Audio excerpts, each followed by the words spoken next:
Share via email. Report story. See end of chapter for notes. I do not own My Hero Academia, its characters, or locations. Without further ado, here is Halloween for Eri. A month had passed since Eri first stepped through the doors of the Class 1A dorm. Midoriya and Uraraka were doing their best to not just become superheroes, but also to be good temporary parents. There were times when they had to be strict with her, but she took it in stride, even if she didn't like the outcome. Of course, those conversations would always end with a kiss on her cheek from either of them, just to show that they still loved her.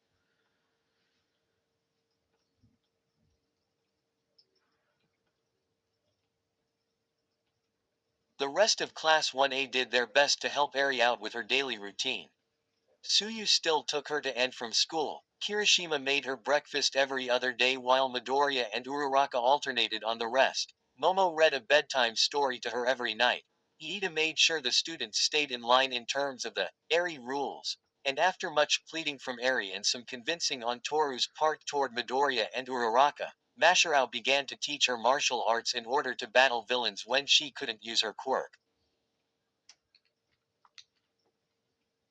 Bakugo didn't do much. He spent most of his time doing his homework, ignoring everyone, or just shouting at them. Eri suspected that he was still peeved about the time she asked him to show his quirk to her. As the days progressed, the weather began to change. The colors of the leaves changed from green to a dazzling display of red, orange and yellow. The air became crisper and temperatures dropped a bit as a chill came into the air. All of the students started wearing longer clothes and some had resorted to wearing fleece coats and scarves. During school one day, Eri caught wind of a couple of students having a conversation. She was able to catch one word that sparked her curiosity: Halloween. She had heard it somewhere before, but didn't know what it meant. It was on her mind for the rest of the day until she couldn't take it anymore after dinner when she and the 1A students were in the living room. Mama, Papa, Eri asked as she looked up at Midoriya and Uraraka. I heard something today at school that I was curious about. What's Halloween? An excellent question, Eri, Iida chimed in. To understand what Halloween is, we must go back to the 10th century. Oh balls! The others thought in dismay. Whenever anyone asked a simple question, Iida always had to give a lecture about the entire subject.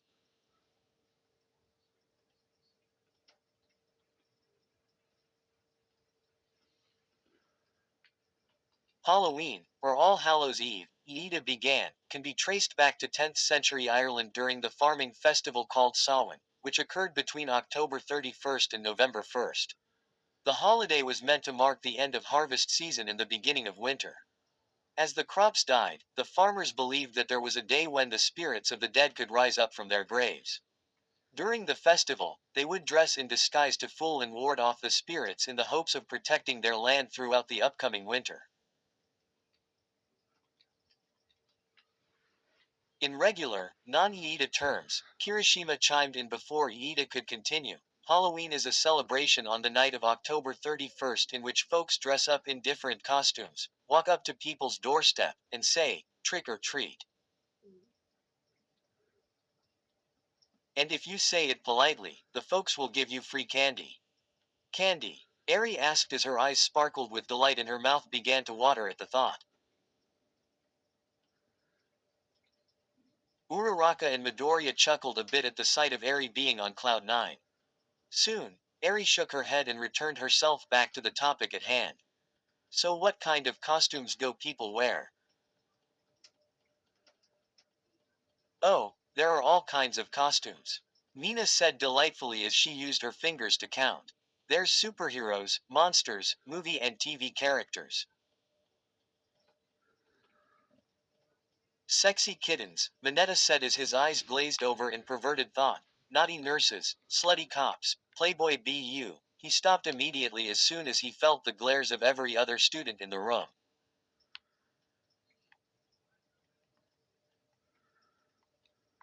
I'll just stop talking now. He concluded meekly. Promoted stories. You'll also like. Hell hath no fury like a woman scorned 222k 3.3k Izuku. Midoriya and Katsuki Bakugo have always had a rocky relationship between the two.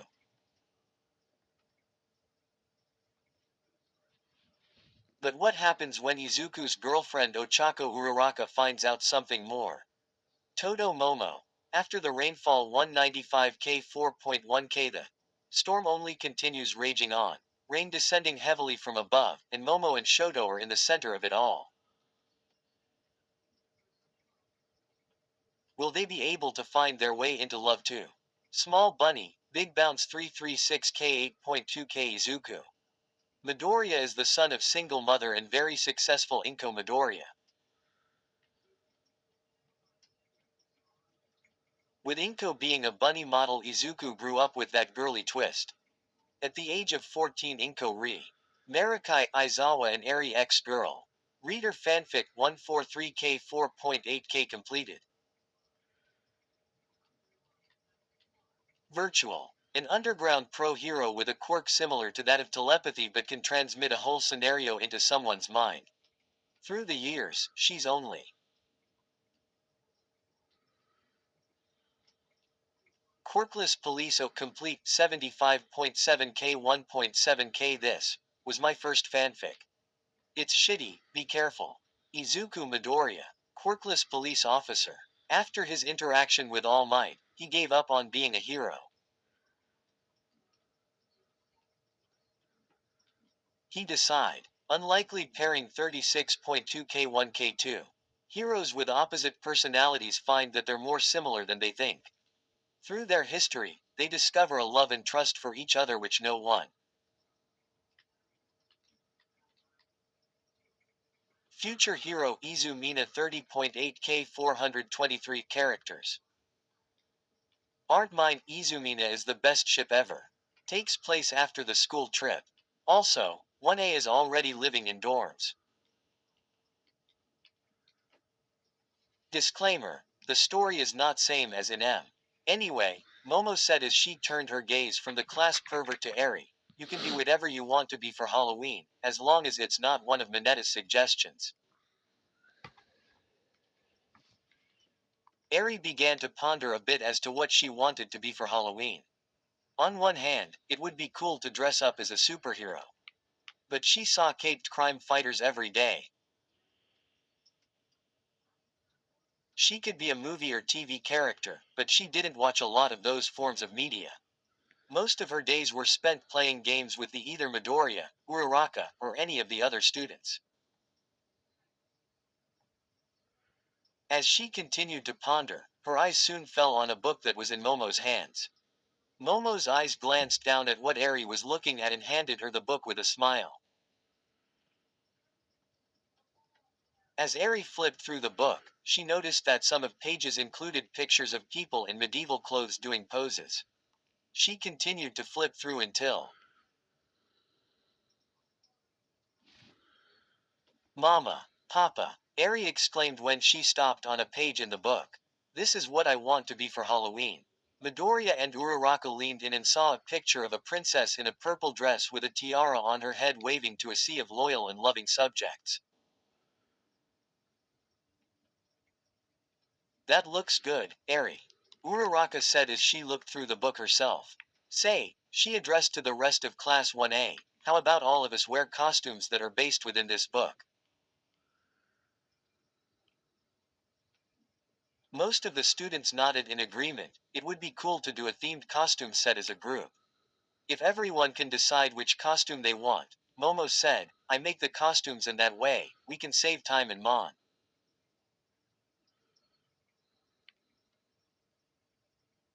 No, frickin' way. Bakugo blurted out as the rest of Class 1A looked at him with shock. I am willing to do this and that for the kid, but there is no way in Hades that I am dressing up like a fairy FA. He stopped, however, when he saw Eri's eyes peering above the book as she held it up for him to see. He glanced down and saw a picture of a mean-looking dude who was riding a dragon into battle. Who's this? He asked. He looks to be a war chief, Kacchan. Eri said as she pointed at the man. He looks like he is a pretty strong and awesome person. After glaring at Eri for a few minutes, Bakugo said, fine. I'll do it, but only if I get to be that guy. He added as he pointed at the person in the book. Eri smiled widely as the rest of Class 1A hooted and cheered. 2 weeks later, the sky began to darken on the night of October 31st, and all of Class 1A was abuzz with excitement, even Eri.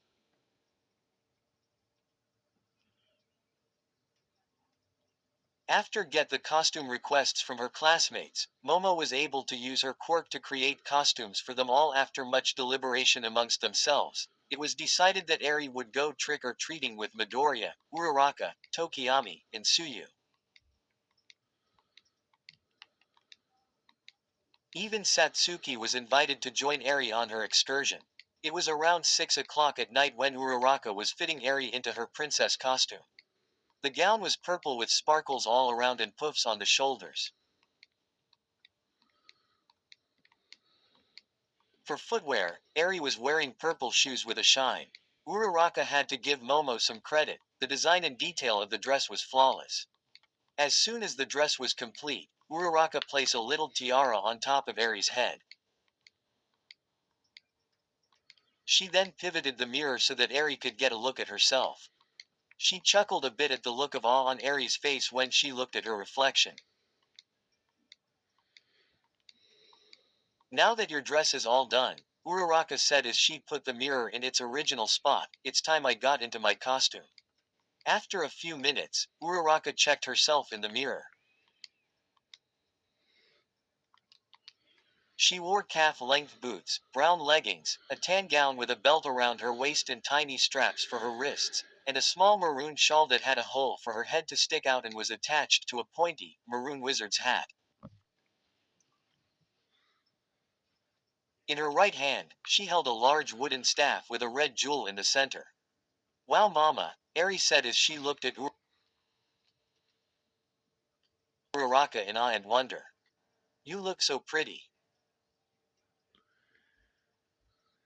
Ah, thanks sweetie, Uraraka said as she leaned down and kissed Eri on the forehead, to which the girl giggled. Want to go see if Papa's ready?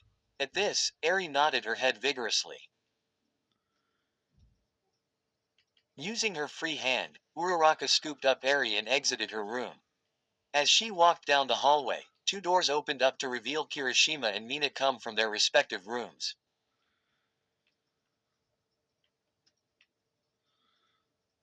Kirishima was wearing gray pants, black boots, a torn loincloth, a sleeveless gray jacket, a tiger-striped scarf, and a metal glove on his left arm. Wrapped around his waist were two small swords that could be used as daggers. Mina was wearing calf-length boots, black leggings, a short skirt, a tight fur top with a strap on her left shoulder, and a pair of black gloves. Oh my god, Eri! Mina cried out as she ran up to the little girl in excitement. You look so cute in that dress. Thanks, Auntie Mina. You look cute in your costume too. And you look so cool in those clothes, Uncle Shima. She added as she looked on at Kirishima. She's got a mama and a papa, why not throw in a few aunts and uncles while we're at it? Glad it was to your liking, Eri. A familiar female voice said behind the group. Eri and others turned to see Shoto dressed up like a prince and Momo in a pretty revealing night costume.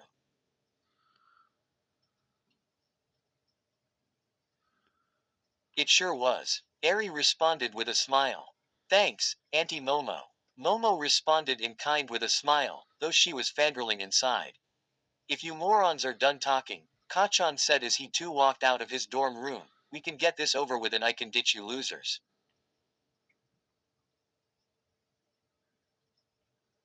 Shaking their heads, Eri and the others made their way downstairs to join the other 1A students. When they reached the second floor, a door opened up to reveal Midoriya wearing dark blue pants, red boots, a white undershirt, a sleeveless green vest, and gray gloves. In terms of accessories, he had a satchel slung around his shoulder and a sheathed sword attached to his hip. Wow, Eri said as her eyes widened and sparkled as she looked at Midoriya. You look great, Papa. She then turned her attention to Uraraka and asked, Don't Papa look handsome, Mama? At these words, both Midoriya's and Uraraka's cheeks turned bright pink. I. Well, Uraraka stuttered as the two friends looked at each other in embarrassment. Behind them, Kirishima and Mina were giving sly gleams in their eyes, Momo and Shoto were giving small smiles, and Bakugo was rolling his eyes in annoyance.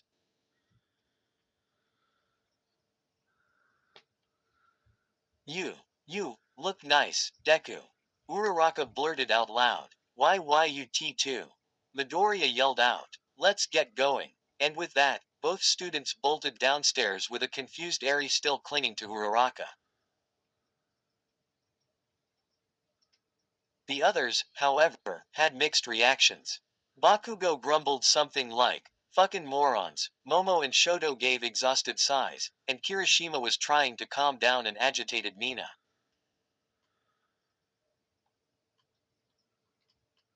As they reached the main floor, they soon saw other students in their costumes.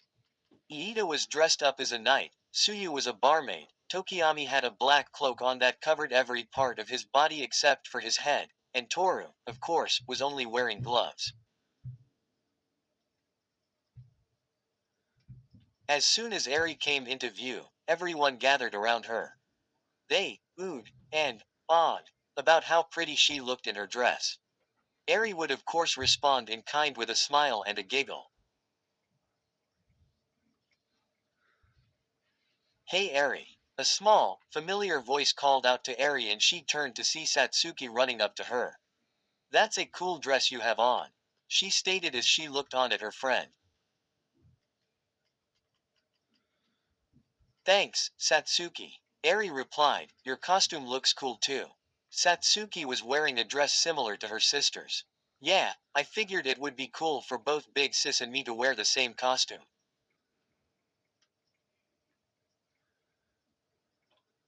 Satsuki said with a smile. What's up, 1A? A feminine voice called out from nowhere. Everyone turned their heads to see a girl with pink hair who was wearing baggy pants, a white tank top with dirt stains all over it, and a leather apron. She also wore a leather belt with various tools attached to it, Hatsume. Kyoka asked in surprise, what are you doing here? Toru and Mina invited me. Mei said with a grin. They told me about a medieval costume theme in their dorm and I couldn't resist. Like the outfit? She asked as she gave a wink and a peace sign.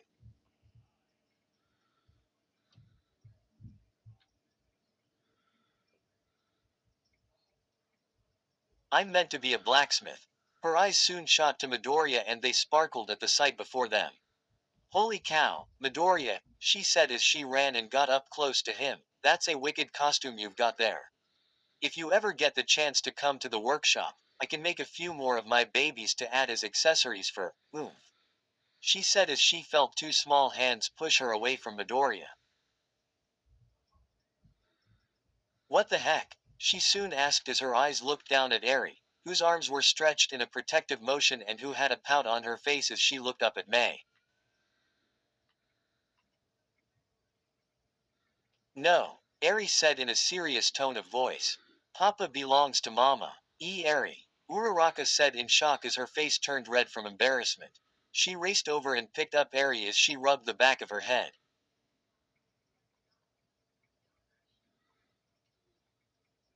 So sorry, Hatsume. Uraraka said as she smiled sheepishly at the mechanic, she just gets so protective sometimes of her papa. This is Eri, by the way, she added, remembering that Mei had never met the little girl before. She's the girl me, Deku, Tsuyu, and Kirishima saved from those bad guys a few months ago. I see, Mei said as she looked at the little girl. Anyway, no harm done. Maybe we ought to get going if we want to get some sweets. Tsuyu suggested as she looked up at the clock. Midoriya, Uraraka, Satsuki, and Tokiyami nodded in agreement. It would be best to head out now before the teenagers came out to cause havoc. As they went outside, some of the students left to check out the haunted house set up by Class 1B while others went out to take in the sights. Have a great time, Eri and Satsuki. Mina called out as Kirishima dragged her along to join Bakugo, Toru, Hatsume, Masharao, and a few others to the haunted house. And remember, always remind others that Papa belongs to Mama. Shiro said with a chuckle as he left with Shoto, Momo, Kaminari, Iida, and Kyoka. Shiro. Midoriya and Uraraka stuttered in shock and embarrassment. Tsuyu and Satsuki tried hard to hold back giggles while Tokiyami gave an ever so rare smile in amusement. Only Eri was left in confusion about why her mama and papa got embarrassed around each other. As soon as Midoriya and Uraraka composed themselves, the six of them continued on their quest for candy.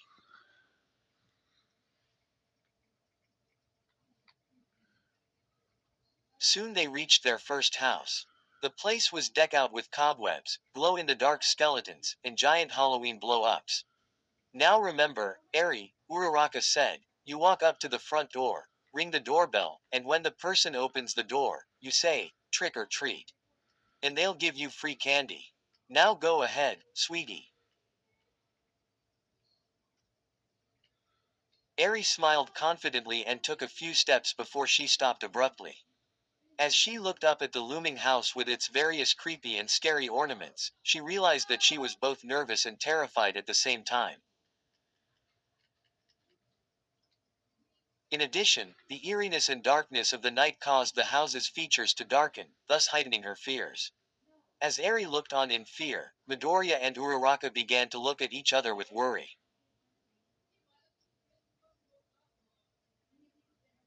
Maybe it was too much pressure on Eri to be out on a night like this. They both thought. There were always those that got too into the holiday by dressing up in costume and scaring trick-or-treaters when they knocked or whose houses were so intimidating that nobody ever came.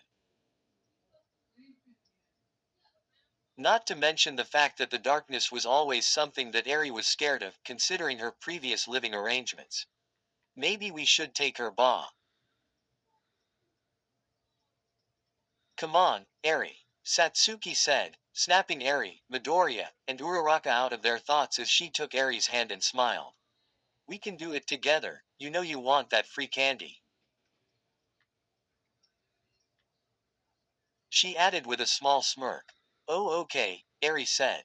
Although she was still slightly nervous, she slowly walked up the front porch and waited while Satsuki jumped up and rang the doorbell.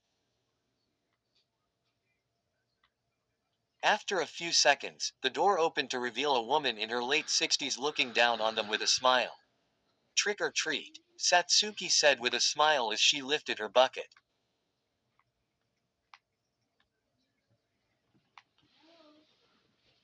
Tea trick or treat, Eri said meekly as she lifted her bucket as well. My, aren't you two just the cutest? Here, one for each of you. She said she placed a tiny wrapped candy bar in each of their buckets. Thank you. Both girls said as they made their way toward their elders.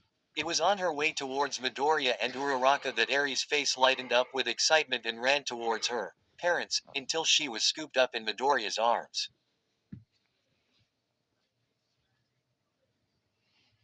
Mama, Papa, Eri said excitedly. Look, I did it. That's great, Eri, Midoriya said as he say the singular candy bar in the bucket. We're both so proud of you. So I take it you don't want to head back home? Uraraka asked with a smile on her face. No, Eri said with a toothy grin as Tokiyami, Tsuyu, and Satsuki watched with amusement.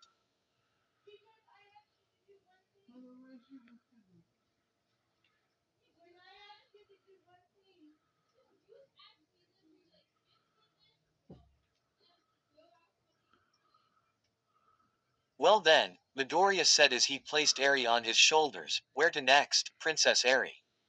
Filled with enough confidence to rival her grandpa Toshi, Eri pointed her finger rigidly down the street and said, "To the next house, Sir Deku." Author's note. Insert fangirl gif. The others chuckled in response as they continued their quest for free candy. Needless to say, the excursion was a complete success. Nearly every house they went to had a friendly neighbor who was willing to offer candy. In addition, those who answered their doors commented on how both Eri and Satsuki looked so cute in their costumes. At around 8:30 p.m., both girls had their buckets almost filled to the brim with candy and were tuckered out from exhaustion. It got to the point where Eri had fallen asleep, resting her head on Midoriya's shoulder, while Satsuki was sleeping in Suyu's arms. "I'm gonna take Satsuki back home," Suyu said to Midoriya and Uraraka. "My parents said that they wanted her back by 9 at the very latest. I'm going with her as well." Tokiyami added, "After what happened with the 8 percepts of death, it's best that we stick together." "Ah," Dark Shadow said with sarcasm. "You sure you don't want someone to harm your precious Y?" "Shut it, you," Tokiyami said quickly as a slight hint of pink around his cheeks. The others couldn't help but giggle and chuckle at this. "Anyway, we better get going." "All right," Midoriya said, "we'll see you when you get back." "Be careful, you two," Uraraka said. The two then waved at their classmates as they ran off towards their destination. Once Tokiyami and Suyu were out of sight, Midoriya and Uraraka began to make their way back with Eri. As they continued to walk, Uraraka couldn't help but smile a little as she watched Eri resting her head on Midoriya's shoulder. She soon closed her eyes and began to imagine being in a flower field overlooking the city. Soon, Eri was running toward her smiling and laughing. Laughing with her, Uraraka scooped her up and planted a kiss on the cheek. She soon noticed Midoriya walking up to them with a loving look on his face. At that moment, both their eyes began to close slowly as they leaned in to kiss. Uraraka's eyes suddenly snapped open as her face turned pink from embarrassment. She had just thought about kissing Midoriya. Uraraka?" Midoriya asked, causing to jump in surprise. "Are you okay?" "Just fine. No way was I thinking about kissing you," Uraraka shouted quickly as her face turned a darker shade. "Oh, okay," Midoriya said, though he could sense that something was up that she wasn't telling him. After a while, they had returned to the dormitory. Most of the students had already gone to bed or were out enjoying the festivities. Slowly, they made way to Midoriya's room and gently placed Eri on her bed. It was only when Uraraka began to pull the covers over her when Eri slowly opened her eyes halfway. "Mama, Papa," she asked sleepily. Where? "Shish," Midoriya said quietly. "We're back home." Big sis Suyu and Tokiyami took Satsuki back. "Oh," Eri said softly. "Candy. It's right here, sweetie," Uraraka said as she leaned the bucket so that Eri could get a look inside. Eri smiled as she saw the container filled with sugary goodies. She then turned her gaze towards the two students. "Thank you. Thank you both, so. Moo." Soon enough, Eri had drifted off to sleep. Both Midoriya and Uraraka looked fondly at the little girl sleeping in front of them. They couldn't believe their good fortune. It seemed as though it was only yesterday that they had begun their path towards becoming superheroes. Now, they were charged with giving the little girl in front of them the life she deserved to have. As they continued to watch Eri smile a little as she slept, one thought crossed both of their minds. Pleasant dreams, our precious little princess. Well guys, another day, another chapter done. This was so much fun to write. Sorry if some of you feel as though the ending was a bit rushed. I would like to point out a few things. 1. I know I said that this chapter would be released shorter than the previous chapter, but I have decided that each chapter will be published on New England time. What is that, you are asking? It means the story gets updated when it gets updated. I know a lot of you are anticipating the new chapter every day, but I have other projects I am trying to work on. All I ask is that you all be patient. Don't ever think that I have quit on this project if I do not update it quickly. As the cleaner from Toy Story 2 once said, you can't rush art. 2. If there are any grammar errors, please just say that there are. Please do not go into detail every single one you find. I am a novice writer who does for a hobby, not Ernest Hemingway. Now that that's out of the way, let's get down with some story and fanfic updates. Story updates. After much consideration and debate, I have decided to include short stories in Family Matters. They will be shorter than the main story chapters, but shorter means that they will be published quicker. So be on the lookout for them. Fanfic updates, some current fics I am writing.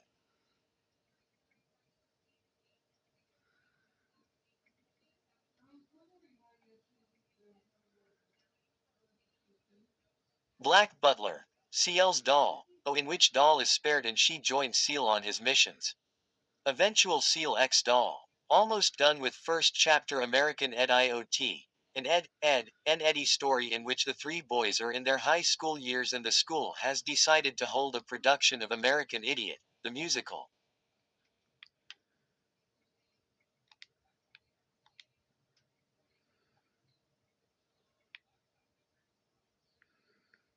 The boys are cast as the three male leads Johnny, Ed, Tunny, Ed, and Will Eddie, while the other cul-de-sac kids have been cast in the show.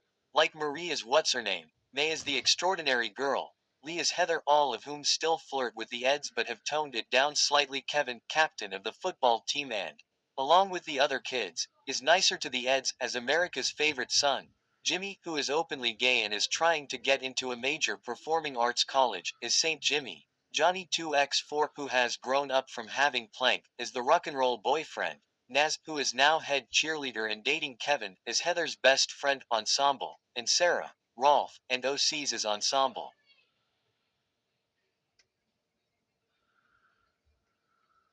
Mainly Ed Marie with slight Ed May, Eddie Lee, and Kevin Naz. My Hero Academia, The Greatest Showman.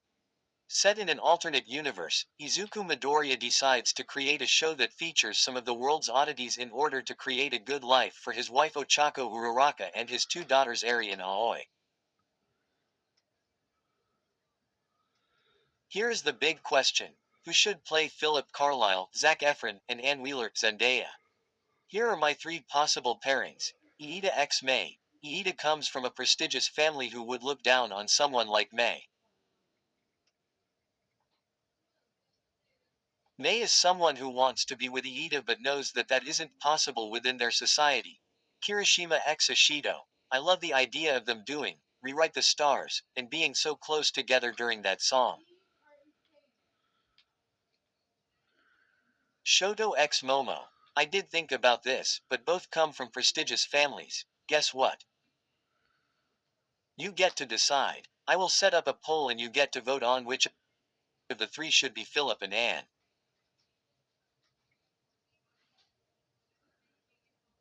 Voting ends on August 31st. Well guys, hope you all enjoyed this chapter. Please comment, favorite, and subscribe. Next up is the first short story, Eri meets Gunhead. And remember, this is Anime Fan 299,110 telling all of you to go beyond. Plus, Ultra, where stories live. Discover now.